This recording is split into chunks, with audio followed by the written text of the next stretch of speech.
Monty, a relief pitcher for a minor league baseball team called the Hackensack Bulls, isn't having a great career. The team is so bad that they're practically an embarrassment. Their field even has train tracks running through it, forcing them to stop the game whenever a train goes by. One day, Monty notices a man named Donaldo taking pictures of him. This is the third game in a row Donaldo has been there, so Monty gets his hopes up. He thinks Donaldo is a scout who's going to recruit him for the big leagues. His best friend and catcher Spike tells him to calm down, but Monty is convinced. After the Bulls miraculously win a game, the team goes to a bar to celebrate. Monty and Spike meet two women and start flirting. But outside, Donaldo is on the phone telling his boss he's been following Monty for days. Things get tense when the women's boyfriends show up. They get angry, and a huge bar fight breaks out. Tables are flipped, chairs are thrown, and soon enough, Monty and Spike are in jail. Their coach, Charlie, comes to see them. He tells them the team won't pay their bail because they're being let go. The team's owners want to hire younger players to replace them. Charlie tells Monty he should be grateful he got to play for 15 years, which is more than most people get. When Monty and Spike go to court, they are charged with assault and property damage. The judge sets their bail at $3,000, which they can't afford.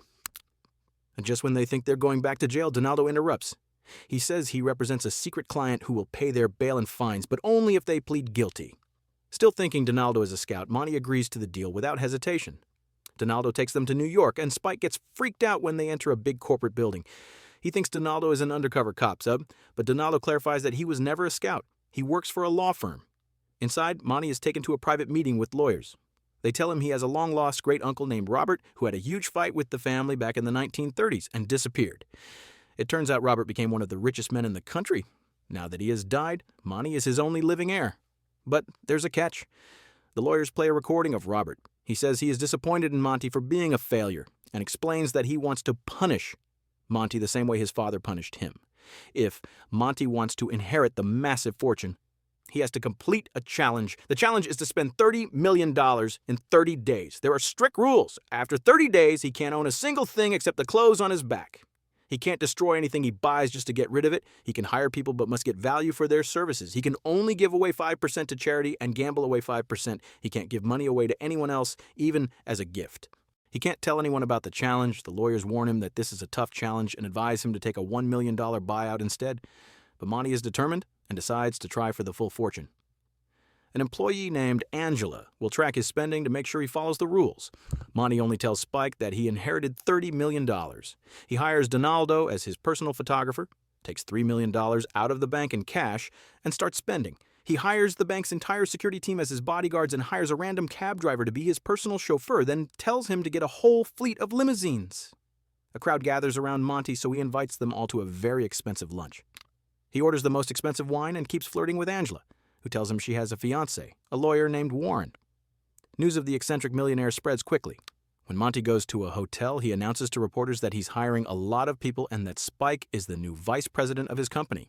The hotel manager tells him the top floors are booked, but Monty offers to pay 10 times the price, and the manager immediately agrees. Warren comes to pick up Angela, and Monty uses the chance to donate to one of Warren's charities.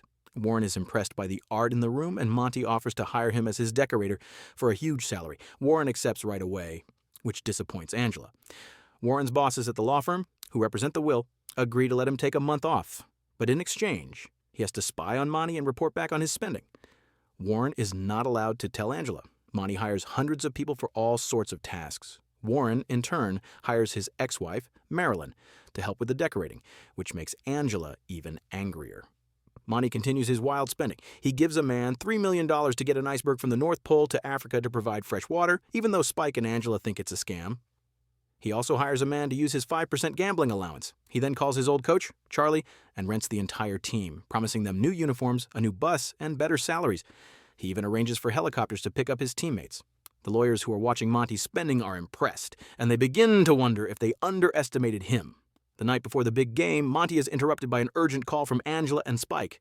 They bring a financial advisor to the hotel, hoping to get Monty to invest his money wisely. Instead, Monty hires the man on a salary and tells him he'll ignore all his advice.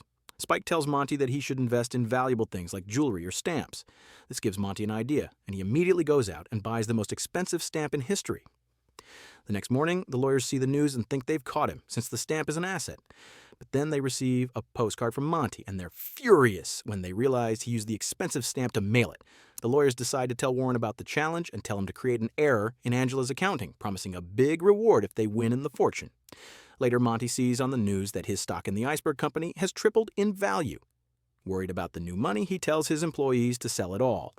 He's even more stressed when he finds out the gambler has won all his bets. Monty panics and tells Angela to donate all the money to charity.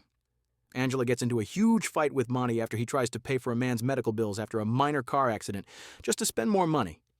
Warren, who sees the whole thing from a window, tells Angela that she's been too friendly with Monty. This angers her and causes her to leave. Monty then decides to run for mayor, planning to spend all his remaining money on a campaign. He tells reporters not to vote for any candidate, not even himself, and goes on TV to call all politicians corrupt. This shocking honesty makes him incredibly popular. The other two candidates sue him for emotional damage, and Monty is happy to pay a $4 million fine. The day of the big game arrives. Monty gives his teammates a great pep talk, and the team starts off strong against the Yankees. A train with ads for Monty's campaign even goes by the field. Meanwhile, Warren returns the furniture he rented to get back his deposit money. The Yankees eventually win, and Monty congratulates them. He explains that anyone with money can buy an election, but becoming an athlete takes effort. He also withdraws from the election. With his money almost gone, he decides to use the last bit to throw a huge party for everyone. Angela closes the books, showing a balance of 0. Monty goes to pick her up for the party, but she wants nothing to do with him. She is disgusted that he wasted so much money on nothing. She rushes away, not hearing him say, "I love you." At the party, Spike discovers that Donaldo has been stealing money from Monty. Monty's employees feel bad that he's broke and try to give him some money, but he refuses it. The next day, Monty wakes up with a hangover. He's now broke. He has to check out of the hotel, and all the things he rented are taken away. The doorman tells Monty he voted for nobody, just as he had suggested. That night, the city is shocked to learn that nobody won the election because everyone followed Monty's advice. With only 5 minutes left until midnight, Monty goes to the law firm. In the elevator, Warren gives him back the deposit money he got from the furniture rental. Monty now has money he shouldn't have. He gets frustrated and tells the lawyers that he gives up. At that moment, Angela sees Warren through the window. He tells her the truth about the challenge and his plan to trick Monty. A furious Angela rushes into the office and reveals the trap. She's about to slap Warren, but Monty stops her and punches him instead. Warren threatens to sue him, so Monty quickly hires Angela to be his lawyer. She uses the deposit money Warren gave him to pay for her services, leaving Monty with a 0 balance just as the clock strikes midnight. The executive of the will announces that Monty has won the challenge, and the fortune is all his. He also says he will investigate the lawyers for fraud. Monty and Angela leave the office together, ready to start their new lives. Make sure to subscribe and turn on notifications so you can watch more videos like this